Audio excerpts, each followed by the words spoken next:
Sharjah രാജ്യാന്തര പുസ്തകോത്സവത്തിന് ഇനി ഒരു മാസം മാത്രം. നവംബർ 6 മുതൽ 17 വരെയാണ് പുസ്തകമേള. എഴുത്തുകാരൻ റഫീഖ് അഹമ്മദ് പ്രത്യേക ക്ഷണിതാവായി എത്തും. ഇന്ത്യയിൽ നിന്ന് ബോളിവുഡ് നടി Huma ഖുറൈഷിയും മേളയിലെ അതിഥിയായിരിക്കും.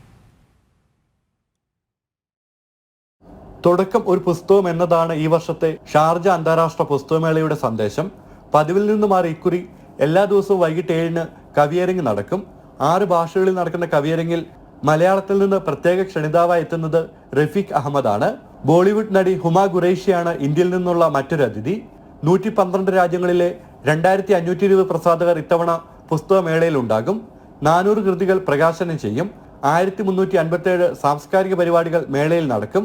Booker price ജേതാവും Bulgarian കവിയുമായ ഗ്യോർഗി ഗുസ്പാദിനോ, Pakistani എഴുത്തുകാരി അമ്ന മുഫ്തി, ബ്രിട്ടീഷ് എഴുത്തുകാരൻ താഹിർ ഷാ തുടങ്ങി 63 രാജ്യങ്ങളിൽ നിന്നായി 250 പേർ അതിഥികളായി പങ്കെടുക്കും. മൊറോക്കോയാണ് ഇത്തവണത്തെ അതിഥി രാജ്യം. അറബിയിലും ഇംഗ്ലീഷിലും മുൻകൂട്ടി ബുക്ക് ചെയ്ത പ്രത്യേക ശില്പശാലകൾ ഇത്തവണത്തെ പ്രത്യേകതയാണ്. ക്രൈം ഫിക്ഷനും ത്രില്ലറും ആഘോഷമാക്കാൻ 3 ദിവസം ത്രില്ലർ ഫെസ്റ്റിവലും അരങ്ങേറും. കുട്ടികൾക്കായി പ്രത്യേക പരിപാടികളും ഉണ്ടാകും. വിവിധ ശില്പശാലകളും ഭക്ഷണപ്രേമികൾക്കായി ഷെഫ് കോർണറും ഒരുക്കിയിട്ടുണ്ട്. Sharjah book authority CEO Ahmed Rakad Al Ameri, Morocco ambassador Mohammed Al Tazi, പുസ്തകമേള കോർഡിനേറ്റർമാരായ Khawla Al Munaiji, Mansoor Al Hasani തുടങ്ങിയവർ വാർത്താ സമ്മേളനത്തിൽ പങ്കെടുത്തു. ജനം, ഷാർജ.